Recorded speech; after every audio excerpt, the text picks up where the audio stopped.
Hey guys, this is the Daily Stoic, and sorry, I keep on making that name error recently. This is the Young Stoic, and today we're going to be looking at the Daily Stoic, and specifically today we're going to be talking about anger and using anger as fuel. Now, this is something that I've seen come up a lot lately on internet culture about, and especially I've seen anger as like a good thing. And I would say that it's not, this is a very relevant topic to talk about. So we'll start off with the quote, and this is coming from Seneca. There's no more stupefying thing than anger, nothing more bent on its own strength. If successful, none more arrogant. If foiled, none more insane. Since it's not driven back by weariness, even in defeat. When fortune removes its adversary, it turns its teeth on itself. So there's a lot to unpack in that quote. Anger, I mean, it's a simple emotion to understand, and yet it can be, and yet it's still something that can take control of us so easily. Anger can lead to a lot of things. It can lead to pride. It can also lead to envy, and anger can lead to like self-hate and things like that. Because, like the quote says, once the target of the anger is removed, like if you have an enemy or something, the anger is still gonna linger in your body and your soul. And if you do not replace, like something my dean always used to say, or still says, is if you do not replace if you do not replace evil with good, then more evil will take its place. And so that's specifically in regard to like breaking habits. So like if you have an anger issues, if you do not replace that with something good, like if you, let's say you have a bad habit or something, if you break the habit but you don't replace it with a good habit, another bad habit will only form in its place. And that's, I think, especially applies to anger. You can't just redirect anger in and of itself. I think is a useless emotion because it clouds the mind. Any emotion that heavily clouds the mind, I don't think is a positive emotion. But let's go on to the passage of the book. As the Stoics have said many times, getting angry almost never solves anything. Usually it makes things worse. We get upset, then the other person gets upset. Now everyone is upset, and the problem is no closer to getting solved. Many successful people will try to tell you that anger is a powerful fuel in their lives.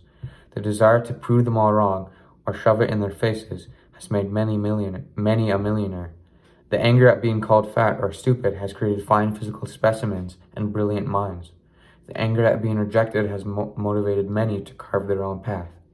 But that's short-sighted. Such stories ignore the pollution produced as a side effect and the wear and tear it puts on the engine. It ignores what happens when the initial anger runs out and how now more and more must be generated to keep the machine going, until eventually the only source left is anger at oneself. Hate is too great a burden to bear. A quote by Martin Luther King Jr.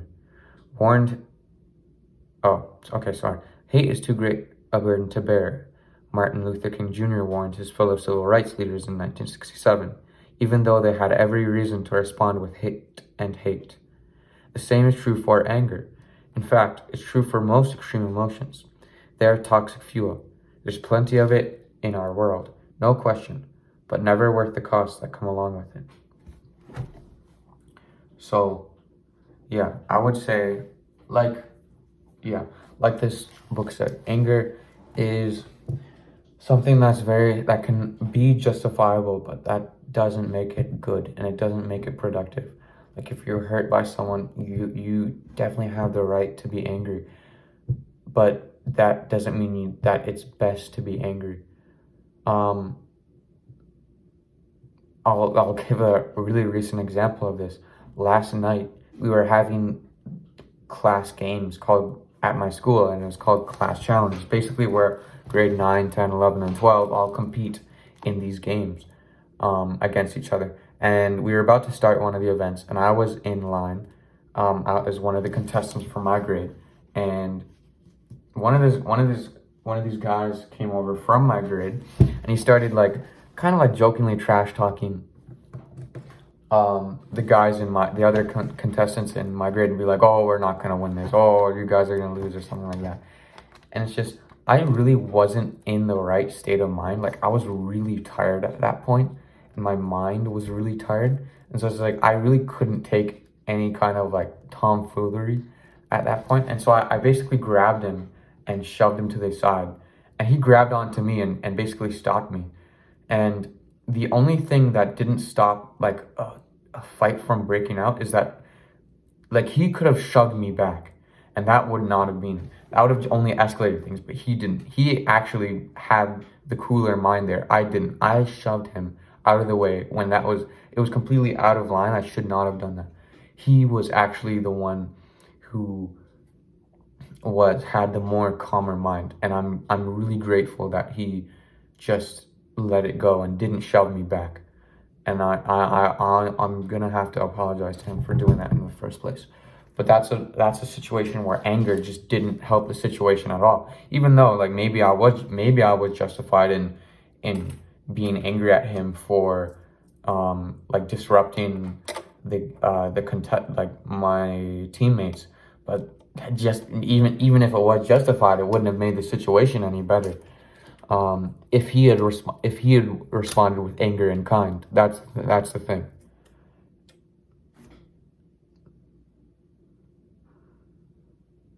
So yeah, that's just a personal story I have from it.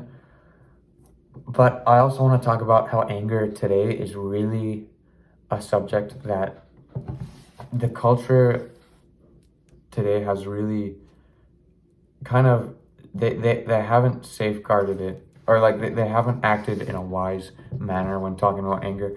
Like you see I'm referencing specifically like internet culture here, but they talk about people going on their villain arc or something, which basically all that's saying is I'm using anger to motivate me to change. And maybe it is for the better, but at the end of the day, it's still, anger is not the emotion you should be looking for.